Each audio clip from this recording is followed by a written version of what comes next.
Hello, everyone. So we, all of us, the travel technologists, have successfully automated distribution, payments, bookings, chatbots, and so much more in travel. So all travelers are happy, right? Hell no. Customers are still raging at travel call centers for support. And travel companies had to deploy an army of agents in order to deal with all this complexity. So today we have agentic AI, these synthetic minds that can think and reason like humans. But this tech is also slow, expensive, and can make mistakes. So is it really true that agentic AI will replace everything in travel tech? Or maybe the old legacy software might actually stay? So let me introduce you to the unicorn agentic AI hammer. Let's see what it can smash. So what do we got here? Back office. So do you guys like those finance systems built in the 90s? No? Full of bugs, terrible user experience, and they never work. Yeah, but not even a scratch. So this technology needs speed, precision, and cost efficiency. So actually, the old software will stay here. Maybe better luck with the mid software. So in this box, I would put all this piping software like data lakes and revenue management systems, profile management systems, mid-offices. Oh, the mid-office, Who likes all those thousands of rules, impossible to understand? So, well, some damage. But it kind of stays as it is. Let's try with OBTs. Oh, the OBTs. You guys like to book on the OBTs? No, we just want to book on Google Flights. OK, some damage here as well. But they mostly stay as they are. These softwares also need speed, precision, and cost efficiency, especially the booking tools. Contrary to what many companies think here, the unit economics of bookings doesn't work for agentic AI. Who is going to pay for a $10 bookings when they're already complaining about $4? So my prediction is that anything that will fall out of automation will be complemented with agentic AI.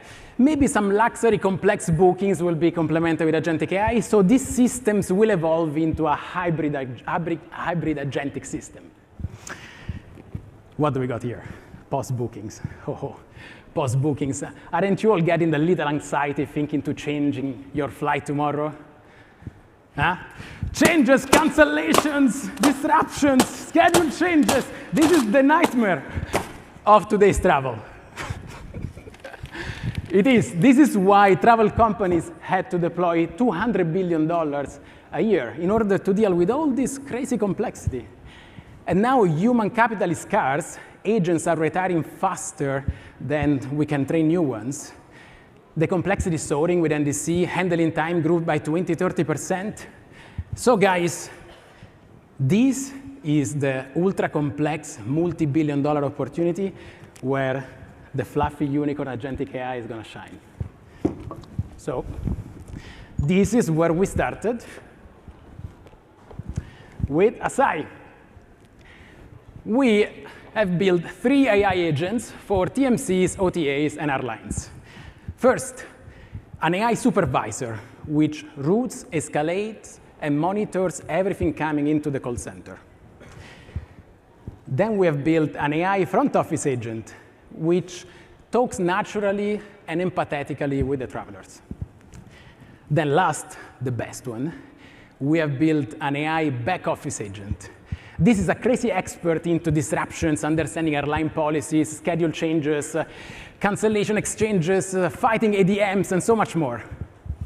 And so when our customers deploy this team of AIs, they save 60% in handling time while still getting a 20 to 30 basis point on their CSAT. This means better customer service, half of the cost. Why are we the best positioned to deliver on this? So I previously founded an AI company that was doing optimization of TMC call centers. I sold it to Amex GPT. Hey, Marilyn. Hi, Mike. And the rest of the team comes from decades of experience at GDSs, TMCs, and airlines, lots of airlines.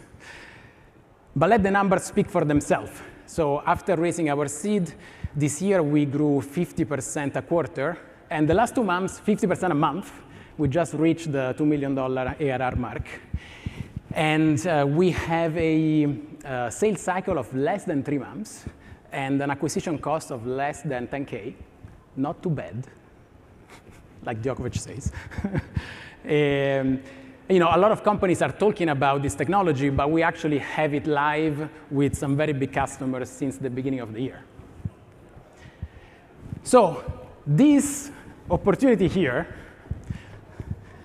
it's prime for agentic AI. So agentic AI is going to save more than $100 billion to travel companies per year.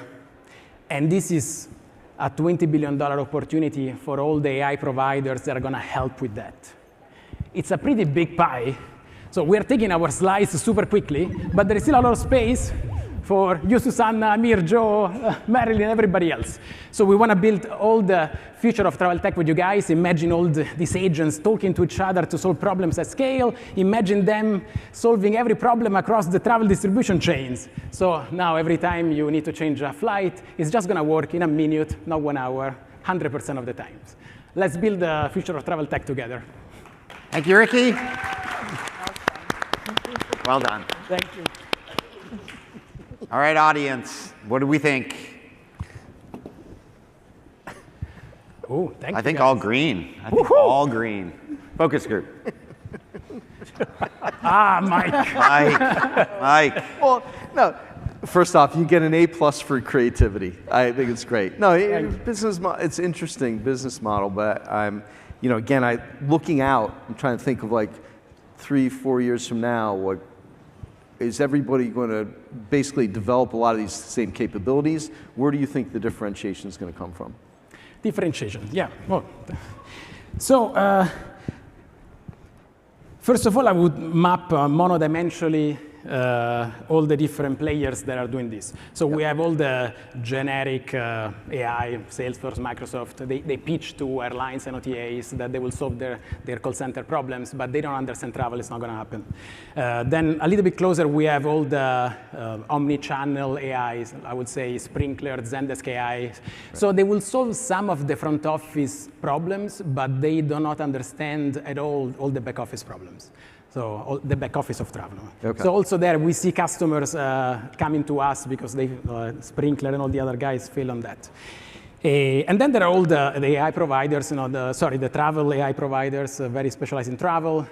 Here, it's a nice competition, let's say with Wendrix, with Overseas, with DLNG, these guys know what they're talking about. So here we have kind of 3 modes. A business mode, an operational mode, and a cultural mode, which every month have been converting into a data and first in the market mode. So it's a little bit, okay, I need to unpack a bit, but so when I say data and kind of first mover in the market, when you have this scale, you start mapping all the different processes, so you start being the one that knows how to deliver. And why we were extremely fast in doing this, from a business perspective, we have a lot of connections, a lot of our investors are in travel, a lot of good partnerships. Right. Susanna is an investor, she cannot vote, but it was a great partnership. The operational one is a little bit of the trade secret we don't talk about, and the cultural one is also very powerful. I created a special team that can deliver at lightning fast AI first speed. So I think, and you have a hammer. And they had a hammer. Yeah, you need to get the hammer. Ricky, sorry, it was a little well done. Thank you very much. Thank you, guys. Appreciate it.